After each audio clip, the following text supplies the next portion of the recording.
All right, friends, welcome back to Mind Games with Guerin Emig, a weekly production of the Sellout Crowd Network. I'm your host, Guerin Emig, a columnist and podcaster for Sellout. Appreciate you taking time. Really going to enjoy today's show, I'm sure. Super Bowl LVIII talk with Mark Bell, father of Blake Bell, who I know a lot of you remember, who all of you remember from his days with the Sooners and keep following now that he's about to play in another Super Bowl for the Chiefs. We're going to bring Mark on. We're going to talk about Blake's NFL career, a little peek back into the scrapbook from when he was with the Sooners. But first, let's thank our sponsors for Mind Games. Big thanks and a round of applause for those who help us make the content possible every week here on Sellout Crowd.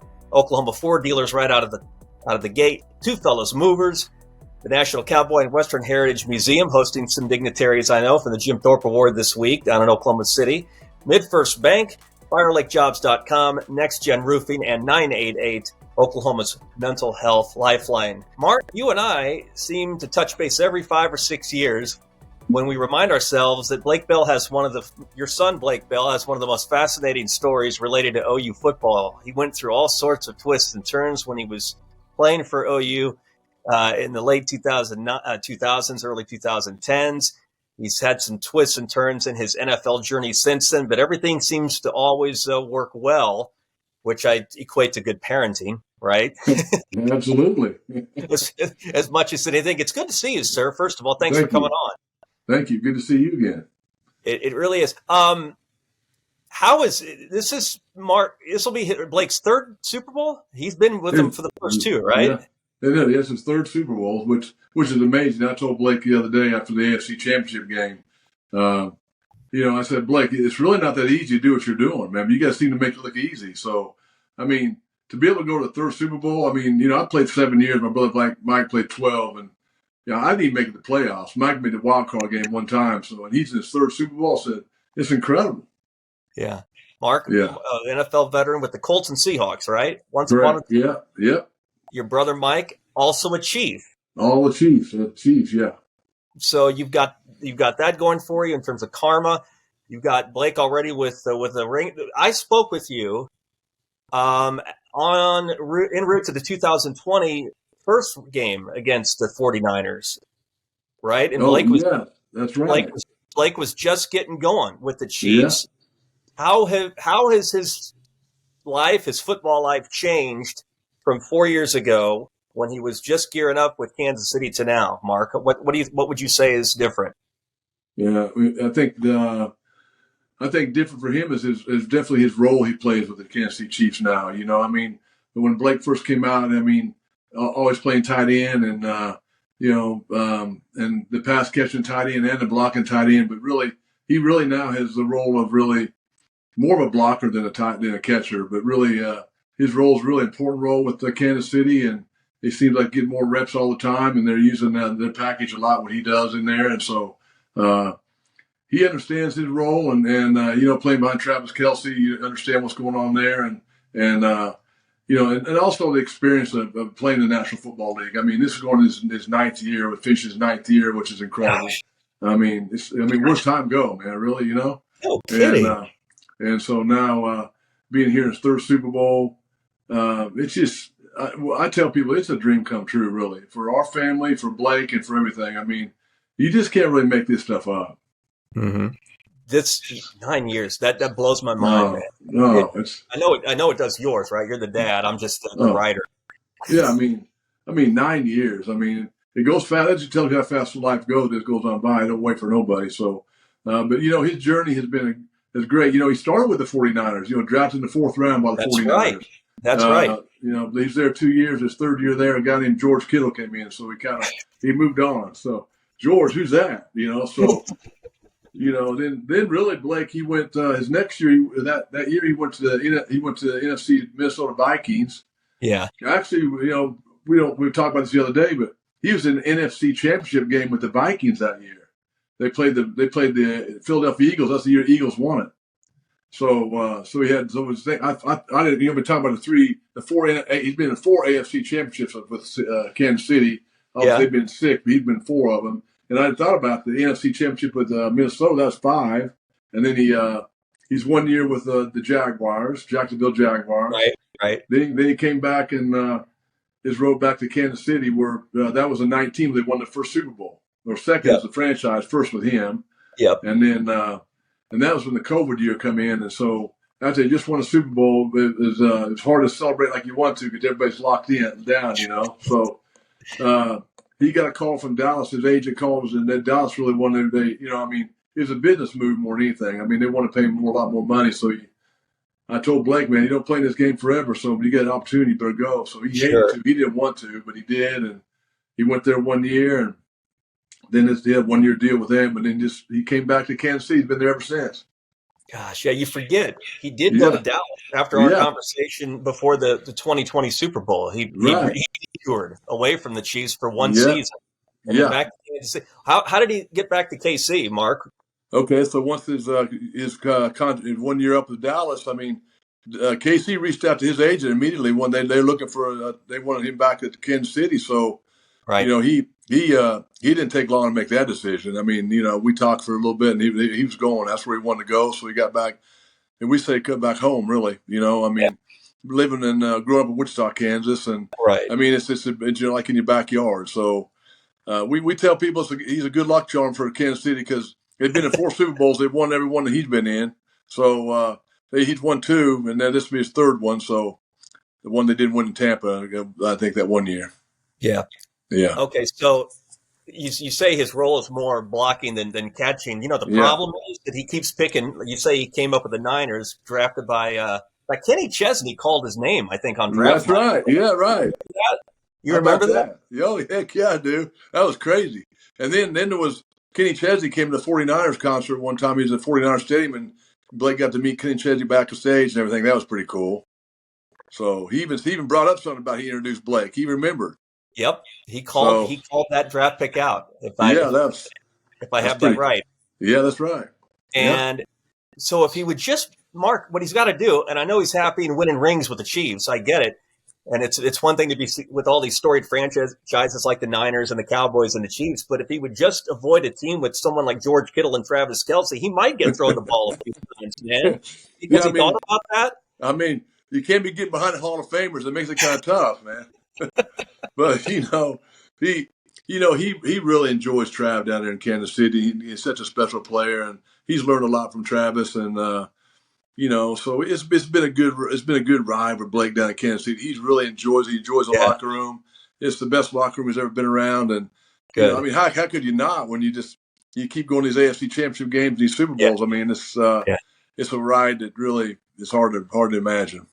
Okay, well, how about we do this? Let's prop bet are part of the Super Bowl, right? We're not running from or hiding from anything everyone doesn't know. It's what makes the game so unique for viewers who don't care anything about the NFL, right? If nothing else, I'll drop a few bucks on a prop bet. How about this? Blake Bell catches the first touchdown pass Sunday against the Niners. What would you say to that? Is that conceivable? What are the odds of that happening? I mean, the odds are probably not very good, but they could happen. I mean, he caught touchdown pass in the divisional game a couple of years, the first run on 19.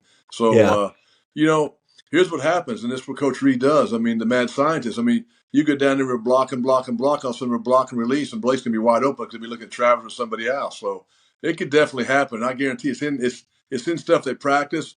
They never really bring it up too much, but you never know in a big game like this on this big stage. I mean, you never know. I bet that bet would be, if you bet a little bit, you probably win a lot. It's not like they're going to double him down by the goal line, right? No. They're probably doubling the other tight end. Yes. Where's 87? I'm not. Right. Exactly. So what you do is you block 1,001, 1,002, release out the flat, and there you are, wide open. I'm just saying. I'm just, if you do the math, you know what 8 minus 1 is. That's 7. And the jersey number is 81. I'm just saying. Oh, man, that'd be beautiful. I'm glad to hear that Kelce's been such a good influence on him. I assume Patrick Mahomes has been as well. Guys that everyone thinks of when they talk about the Chiefs. Andy Reid. Right. Is it a deal where you think he's going to finish his career as long and winding as it's been with Kansas City, or what do you think, Mark? I think he'd love to. I don't think he'd want to go anywhere else. That's where he wants to. Yeah. He'd love to finish and retire there. So. Yeah, I mean, why wouldn't you? I mean, they got it going on right now, and it's a fun place to play, and so he'd love to stay there. You know if he's enjoying Vegas at all? They keep a pretty tight range. I think they've had some nice dinners out at night. They've been doing that a little bit, but other than that, they're staying at the western outside in the desert out there, about 30 minutes away from the strip. So they keep him they keep him focused out over there.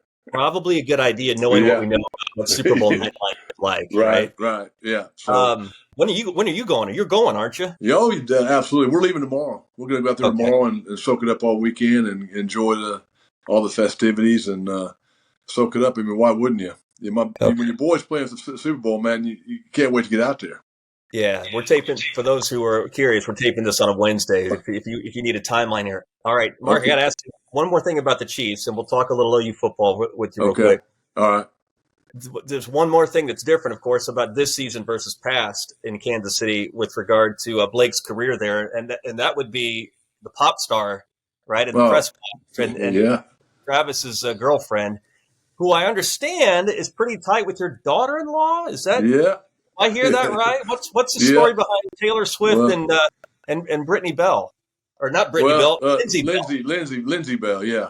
Well, Brittany Mahomes and Taylor are pretty close, and so my daughter-in-law Lindsay is really close with Brittany, so they kind of hang together. I mean, so when you're up there in the suite and stuff, sometimes you'll see a shot that all three be up there. So they just over the course of the year, Lindsay has got to really know Taylor a lot better just through the games and all that. So it's pretty exciting times, really. I mean, some people don't like it, but I'll see what's there not to like, really. It's just two people are kind of looks like they're having good fun, and maybe they're in love. I don't know, and just good for the game, I think. Really, they do the camera up there every once in a while on that suite and show Taylor, but I guess that's not that big a deal. It shouldn't be. I think we got all on that. And it won't even be on Sunday because the game's a thing, and the game will be the thing, even if they do a cutaway or two to see what the press box or the suite reaction is. Right. Any chance, Mark, that you knew anything about Taylor Swift before all this went down? You weren't a Swiftie, were you? No. I can almost honestly tell you, I probably can't even tell you maybe one song she's ever sang. So, I mean, I'm sorry, I'm not Swiftie. But Blake? Blake knew about her a lot more than me in this song too, for sure, and so did Lindsay. So, hey, trust me, I'm aware of how big she is and how she's probably the most popular singer on the planet. So it's pretty big time, man. That she coming to Kansas City all the time and going to all the home and away games. It's pretty cool. Yeah, you've met her, right? I have not. You have not met her? No, I have not. No, I mean, she's you think my daughter-in-law knows her so well and all that, but she goes to the game and she stays secure and everything with her security, and she gets there with Trav and they go do their thing, and I'm not trying to go up there and introduce myself. I don't want to get maybe in the Super Bowl, after the Super Bowl, when we win and we're on the field and the confetti's flying and Taylor will be down there with Travis, I might just get bold enough and go up and introduce myself. No. There are a lot of listeners, Mark, who's like, yes, you introduce yourself. The world's not just world's biggest pop star, maybe the world's biggest star. Right, so, yeah. We will credit you for respecting one's privacy. How about we say that? Okay. I think that's what you're doing here. Yeah. But man, this is just another example, though, of what a winding road it's been for Blake, right? And you just never know what's around any corner. I was checking back old stories and notes before coming on with you. And how is this? Jon Finley, who just was promoted to co-offensive coordinator, right, for the Sooners. That's awesome. Was a GA, right? Yes. When this Blake detoured from quarterback to tight end in 2016 with OU. And it was Jon who got up before the crack of dawn with your son to help teach him the position. Tell us a little bit about that. So Jon, him and Blake would get out. It would be the crack of dawn before it even got, it wouldn't even light out. And Jon was in the indoor facility working with Blake on technique on the tight end. And then in a film room and watching tight ends, watching Gronk a lot, and seeing how he did stuff. Yeah. But really, you think about it, Blake his whole career, had never had his hand in the ground till his senior year in college. I mean, he'd been a quarterback his whole life. So, all of a sudden to make that move, and Joe Jon took him under his wing and kind of really helped him and taught him the little idiosyncrasies of the tight end. Being a dad, I kind of gave him a few tips too. But, Blake, I mean, yeah. But I tell you what, he picked it up so quickly for what he could from going from quarterback to tight end. It's amazing, and a lot of credit to Joe Jon for helping him make that first move, and then now here we are 9 years later and 3 Super Bowls at playing tight end. It's incredible. Yeah, well, it's a beautiful story because if you grow up quarterback, if you become a 4 or 5-star high school recruit at quarterback like Blake was in Wichita for Bishop Carroll, that's of course what you want to play. You play quarterback behind Landry Jones when you get to OU. And then all of a sudden, when you find out it's just not going to be, for whatever reason, as happened to Blake, that I know there's some intense feelings involved, right? And I imagine you still feel those every now and then. And so it doesn't have to work out as well as it has. And I know you don't take that for granted. Right. No, you know what? I tell people all the time, I said, Blake's OU's experience was really, really good. Now, there's some ups and downs, but I told Blake, when you go to OU, that's a top 10 program. You got to wait your turn no matter what. So he knew that going in, and so luckily, Coach Stoops back then had a little deal they had, and it ended up being called the Belldozer package. That really that was a big thing. I'll never forget, man, going to those big time games on the night games at Oklahoma, and all of a sudden Landry would jog off and Blake would jog in, and maybe it's 3rd and 1 or 4th and 1, and we're going to go for first down or go for a touchdown. It's like the crowd would start roaring. I'm thinking, it gave me goosebumps to think about it. So you think that Blake went through the package and playing the Belldozer package. Then he got to play a little quarterback for 1 year. And then he went to tight end. So I tell he had, I hate to get this stat right, he had 40 touchdowns if you count passing, receiving, and running at Oklahoma. How many people said they started a top 10 program at quarterback and tight end and have 40 touchdowns? I said, he did pretty good, man. And then when Blake could have a chance of transfer when it didn't go his way, and he did, and he said one thing, he said, Dad, I want to stay in Oklahoma. And switch positions. I tell you what, Oklahoma was a really, really a blessing for Blake and our family, and everything about it. Not everything goes your way on everything, but that's life, So Blake picked up the pieces and did try something different, and I don't know if he plays 9 years in the National Football League. He played quarterback, so so what he did, the move he made was really the best move for Blake. Do you think, Mark, with college football being the way it is now, where it's so much easier for guys to jump into the portal and seek a new beginning elsewhere, do you think it might have been different had that been in effect 11 years ago for your son? Maybe. He really liked Oklahoma. He didn't want to leave. It's not always green on the other side. So it may be a little different now, because now besides the portal, there's money involved. Maybe. It's different now. It's a different world now. I don't really know if I like it or not, but it's the way it is. So it's possible it could have been different then, but everything worked out like Blake liked it for sure. And you mentioned the opportunity to make money off your name, image, and likeness, what you're referring to. We know this for a fact. If NIL had been around during the era of the Belldozer, I kind of think you might have cashed in a little bit. Yeah. Huh? Oh, yeah. We kind of talk about it every once in a while. I think that might have been something that might have worked. So, I said, Blake, he was born at the wrong time, but not really. Everything that's happened for Blake has been great. And we're living the dream. Blake's living the dream. Yeah. We're enjoying the football. We're playing the biggest stage that you can ever play on. Not me, but Blake is, and we're gonna all enjoy it through Blake, and we can't wait to enjoy it. I know what you're saying, but man, he would have broke John Deere. He would have broken the bank just through John Deere or Dakota, right? Yeah, you're right. That's been a great thing. Yeah, has he put the Belldozer in his past, do you think, Mark, or is he still pretty proud of that? Oh, no, very proud of the Belldozer. I think a lot of people call him Doze. His nickname is Doze. Okay. He's very proud of Belldozer. In fact, the Kansas City Chiefs have a play when Blake would be on the slot and he'd go in motion one way and then come back and he'd get underneath the center. I don't know if you've ever seen that play, but he would get underneath the center and he'd do a quarterback sneak, and Pat was behind him in a shotgun. He'd just get underneath the center and hike the ball and get a first down. So the play in the huddle was called the Belldozer. That was the name of the play. Okay. So in the huddle there's a Belldozer or whatever. I'm sure there's more to it than that, but it was the Belldozer package. Well, so it lives on. It lives on. Yeah. All right. It wasn't quite like, when he did it was back in the shotgun and run off tackle. He's more like gets under center like a quarterback sneak. Yeah. I'm telling you, man, that was wild. I think it debuted at K-State.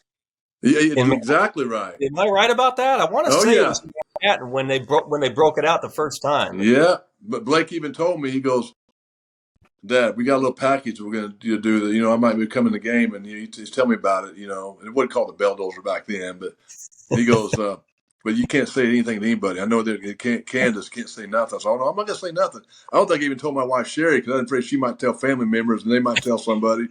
So I kind of kept under wraps. So I'll never forget when it was a long pass that we caught. I don't know who caught a long pass, and they got tackled on the 1 yard line. I said, "Oh, here it comes." And so they went. The huddle went over there to the sideline. Everybody's around. I kind of had my binoculars on. I looked. I could see Landry kind of step back. I saw Blake step in the huddle, and came out there. Nobody really at first didn't even know it was Blake in the huddle. They thought it would just be Landry for sure. And then, that first one he kind of walked in. They weren't even ready for it. So that's when it all started. Yeah, even after they saw it, defenses saw it about 30, 40 times. They weren't ready for it. It was about as unstoppable a short yardage package as Stoops ever threw out there. Incredible. Well, think about the people he had in front. We're talking about the offensive line he had there too, remember? You had a bunch of first-rounders out there. Yeah. I'm trying to think who they were now. He had, I don't know if Trent Williams is on there. We had Daryl Williams, I think, might have been Williams. Daryl. And who the right tackle. Was Eichert blocking for him yet? Who? Was Eichert, his buddy, Gabe Eichert, blocking for him? Oh, yeah. Gabe Eichert was in there. Gabe Eichert, and then the right tackle's the Philadelphia Eagles right tackle. Lane Johnson. Lane Johnson. And there was a couple more good ones in there, too. Irwin, maybe. Yeah. Names. Adam Shedd. These are the guys that from that era. And plus the fullback that was really good. Trey Millard? Trey Millard, who could block. He was a good blocker. Yeah, that was. I mean, he had a lot of good people up front. Kind of made them holes that make it easier too.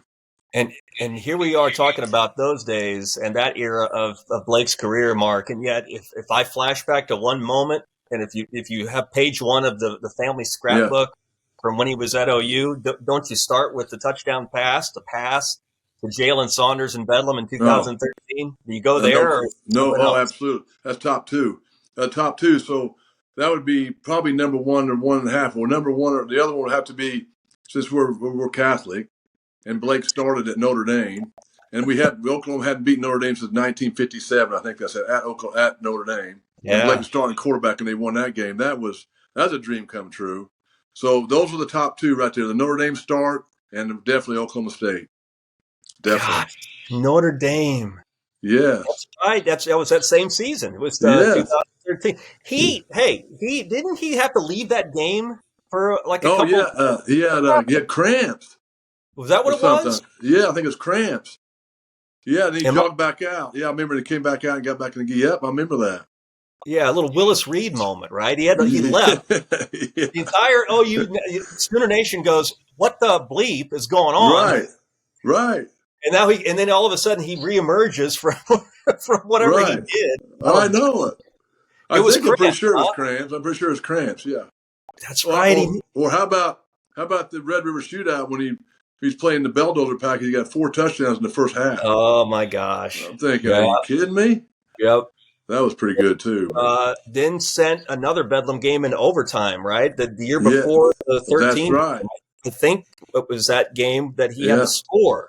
Right? They had his feet right in the backfield. He got out of it and scored. And then Brendan Clay scored a touchdown to win. That's exactly right. Yeah. God, what a man. So those were, I think Notre Dame came to Oklahoma because that was a home and home. Remember? Mm-hmm. I remember that's when they had their All-American middle linebacker. I can't think what his name was. Manti Te'o. Yeah. Manti Te'o. And so Blake always tells me when they brought in the Belldozer package the first time was on the goal line. And before the snapped, he looked across. He had eye to eye with Manto. The two looked at each other like, "Here we go. I know what you're going to do. Here we go." And luckily Blake scored that first time. Yep. I think he had collision with him, but he got across the goal line. Teo was a beast, man. He was a stud, wasn't he? Yeah. Oh, he was. He was good. That was a great team. Hey, you know what happened that night? I could be the first one to tell you. Sooner fans remember it because OU fell short that night to Notre Dame, and they had to wait another year for revenge. Oklahoma City Thunder fans, Mark, will tell you that's the night that James Harden got traded. Oh, that's right. That was that same night. Yes. I think we were with Gabe that night. I think we were seeing somewhere. He saw it. He couldn't even believe it. Gabe, he's a big NBA guy anyway. Yeah, Gabe swears it's. I think he still feels worse about Harden than losing to the Irish that night. I believe it. Gabe's a character, man. Hey, how does Blake know Creed or James Winchester or Wanye Morris, the other OU guys on that team? Well, yeah. Man. Oh, he hangs with those guys a lot, man. Mm-hmm. So those are good people right there. That's a good. I can't believe all the Oklahoma Sooners are in the Super Bowl. The Niners are coming with Trent Williams and Braden Willis. That's 6. Unbelievable. Well, didn't you hear? Did you read? I know you know this about the stat. We got the most. Our university got the most players in the Super Bowl. Yeah, than any university. Yep. It's a big weekend for OU fans to celebrate, whether you like the Chiefs or the Niners, because everyone wants to put guys in the pros. They don't just hang the pictures in the Switzer Center for looks. Right. They do it as a source of pride of all the alumni, right, who are playing in the pros. Right. The announcement at Owen Field before every home game. Well, this is kind of a pinnacle of that. This is why they do that stuff. They've got a half dozen guys in the biggest game in the world. So it's unbelievable. Well, it's a big weekend for Sooner fans, Mark, not just because of what's going on now, but they remember Blake, the sacrifices he made, the perseverance he showed once upon a time as a Sooner with Bob and that group. I know you're proud of him. I know you and Sherry continue to be very, very pleased for what he's done. You should be, and I'm glad you had a chance to share that pride with us here on Mind Games this week. Well, I enjoyed doing it, and we, I always enjoy talking about Blake and the memories and everything that's happened. It's a dream come true still, and we're riding that dream still today. We can't wait till Sunday. Yeah, well, let's get him in the end zone Sunday. How about it? Let's do it, man. Let's do it. That'll do it for this week's episode of Mind Games. Like, subscribe, all the things the kids do on YouTube and Spotify and Apple and Amazon, wherever you want to consume your platform or your podcast content. We crank it out daily on the Sellout Crowd Network, thanks to the help of producer Jacqueline Musgrove, creative director Michael Lane, my special guest Mark Bell. On behalf of his son Blake, this is Guerin Emig. Enjoy the game Sunday, whether you like the Chiefs or Niners. Have a nice time watching, and join me again next week for another episode.